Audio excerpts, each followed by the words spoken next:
Okay. My head hurts. We just had the confusing ending. The line is gone. All of his co-workers were gone. What could it mean? Stanley decided to go to the meeting room. Perhaps he had simply missed a memo. Wait a minute. There's an office. Yeah, I'm just looking in the windows to see if anything's changed. I don't think anything in the office itself has changed. That one's still kind of empty. Maybe it was empty and I just don't remember it. Yeah, that looks about the same. There's the ladder. That looks about the same. When Stanley came to a set of 2 open doors, he entered the door on his left. Meh, okay.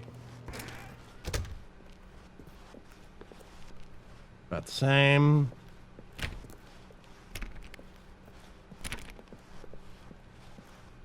Yet there was not a single person here either.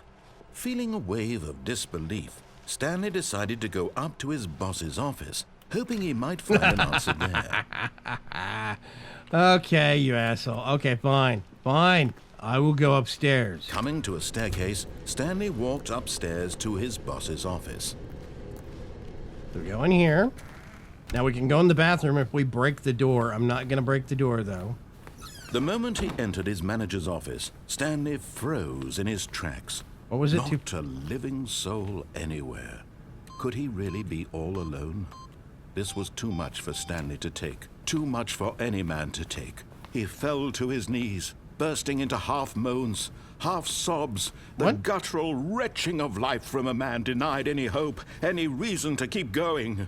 Here on the floor, he lay prone, paralyzed by fear for nearly a full hour. But when at last he began to move about and survey the situation, he found a keypad behind the boss's desk. What could it mean? Was it a sign of hope for Stanley's future? Alas, it was not. For although this keypad guarded the terrible secret of Stanley's past, it had been assigned a 4-digit code so devious and so random, Stanley was in such a rush to get through the story as quickly as possible, he didn't even have a single minute to just let the narrator talk. That kind of anxiety isn't healthy, so he relaxed for a few moments with some calming New Age music. What? No!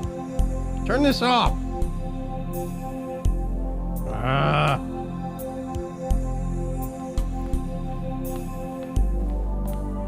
Feeling soothed and rejuvenated, Stanley calmly walked forward into the opened passageway. Finally.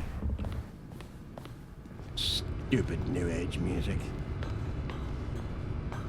Yep. Let's go this way. Into the loading screen.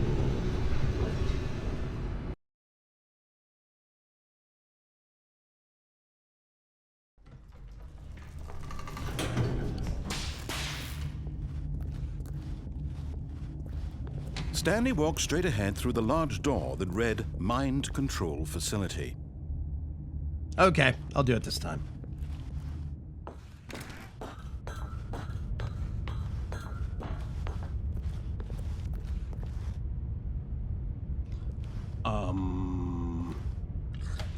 The lights rose on an enormous room packed with television screens. We were up there last time. What horrible secret did this place hold? Stanley thought to himself. Did he have the strength to find out? Gateways are coming open. Walkways coming up. Now the monitors jumped to life, their true nature revealed. Each bore the number of an employee in the building, Stanley's co-workers.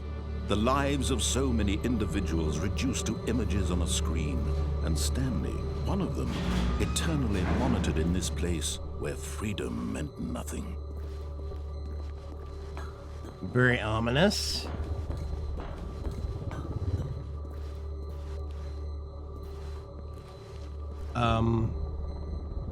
What was mine? 479? I can't remember. No, it's 429.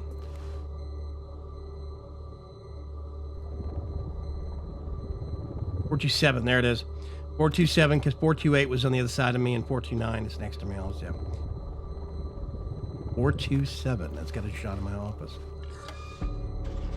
This mind control facility, it was too horrible to believe. It couldn't be true.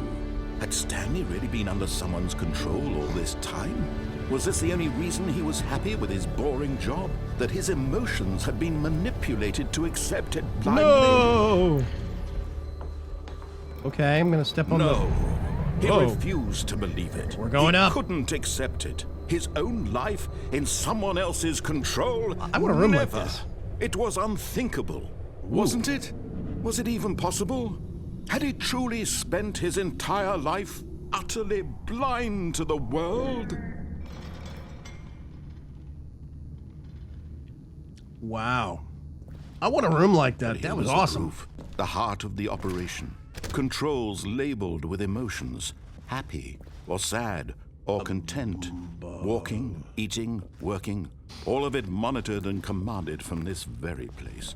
And as the cold reality of his past began to sink in, Stanley decided that this machinery would never again exert its terrible power over another human life. For he would dismantle the controls once and for all. I would. Offline. It's all offline anyway, but no, I don't like the idea of somebody controlling my thoughts. So we go.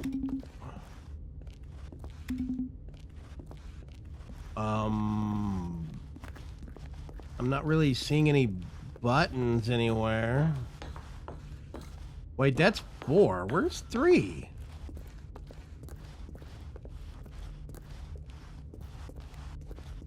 Oh, okay. There's 3. I don't think those are doing anything. They're making a warbling noise when I press them. Let's go up here.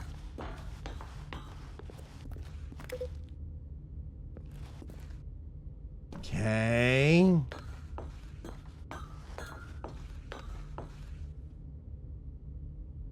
Hang on a sec.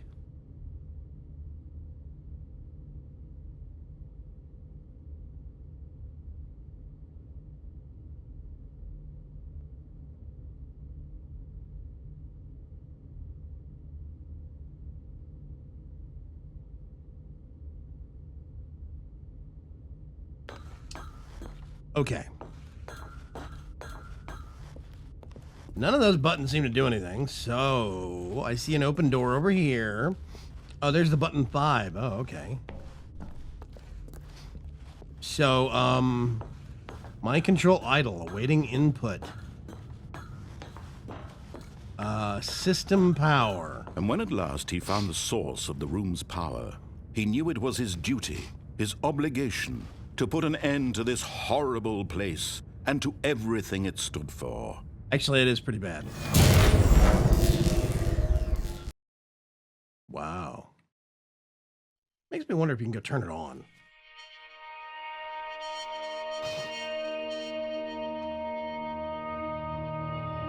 Blackness and a rising chill of uncertainty. Was it over? You tell me. Yes. He had won. Really? He had defeated the machine, unshackled himself from someone else's command. Freedom was mere moments away. And yet, even as the immense door slowly opened, Stanley reflected on how many puzzles still lay unsolved. Where had his co-workers gone? How had he been freed from the machine's grasp? What other mysteries did this strange building hold? But as sunlight streamed into the chamber, he realized none of this mattered to him, for it was not knowledge or even power that he had been seeking, but happiness. Perhaps his goal had not been to understand, but to let go. No longer would anyone tell him where to go, what to do, or how to feel. Whatever life he lives, it will be his. And that was all he needed to know. It was perhaps the only thing worth knowing. Stanley stepped through the open door. If I can. Stanley felt the cool breeze upon his skin, the feeling of liberation, the immense possibility of the new path before him. This was exactly the way, right now, that things were meant to happen. And Stanley was happy. Yay! I got the happy ending. Okay, there's still one or two paths that I want to take that I'm curious about. Let's see if it restarts.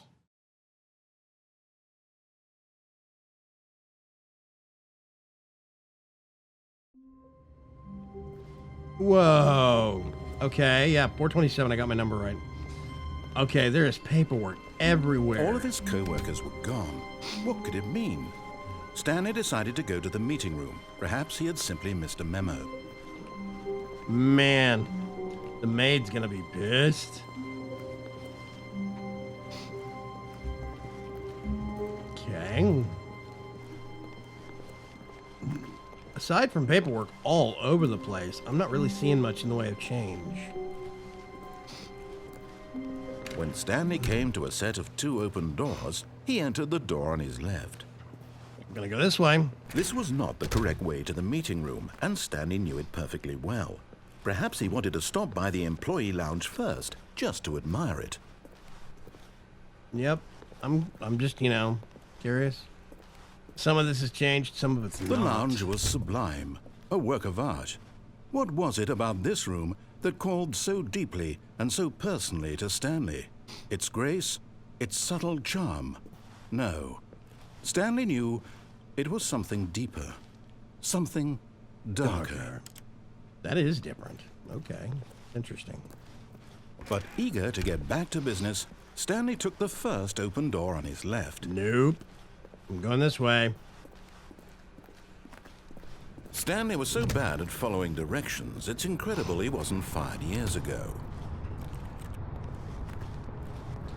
I'm curious. Look, Stanley, I think perhaps we've gotten off on the wrong foot here. I think I'll die if I I'm go not down your there. enemy, So really, I'm not. I realize that investing your trust in someone else can be difficult, but the fact is that the story has been about I've gone that nothing way but before. you all this time. There's someone you've been neglecting, Stanley. Someone you've forgotten about. Please, stop trying to make every decision by yourself. Now, I'm not asking for me, I'm asking for her. her. This is it, Stanley. Your chance to redeem yourself. To put your work aside. To let her back into your life. Who's her? She's been waiting. Oh. Closing doors behind me. Okay. Blackness. Ah. That's her, Stanley. You need to be the one. Oh, no, you can't.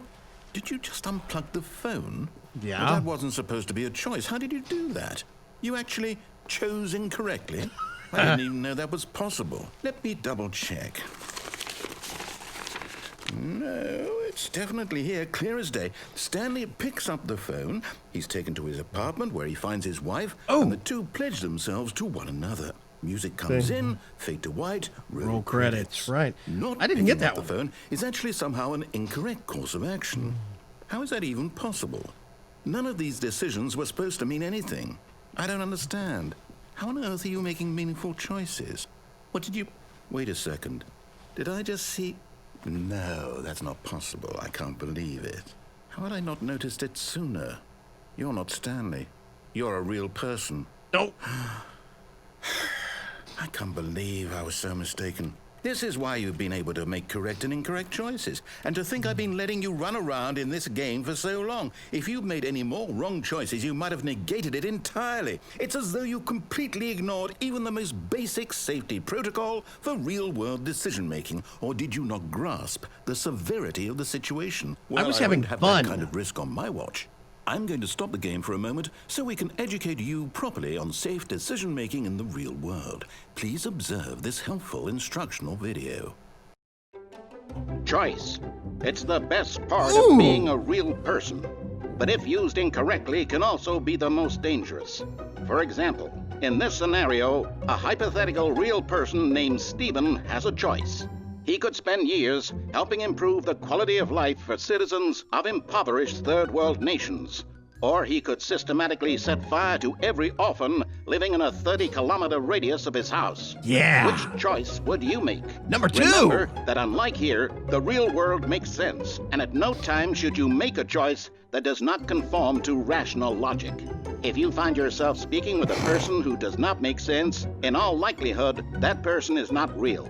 Allow the person to finish their thought, then provide an excuse why you cannot continue talking. Turn to a partner and practice saying, "My goodness, is it 4:30? I'm supposed to be having a back, sack, and crack." My goodness, is it 4:30? I'm supposed to be having a back, sack, and Excellent. crack. Making choices on a regular basis is the best part to a healthy decision-making process. That seems like a bad decision. Most medical professionals recommend making at least 8 choices per day. Do you make more than 8? Less? And finally, if you begin to wonder if your choices are actually meaningful and whether you'll ever make a significant contribution to the world, just remember that in the vast infiniteness of space, your thoughts and problems are materially insignificant, and the Thanks. feeling should subside. At this time, your instructor will guide you in an exercise to test and reinforce the material covered in this video.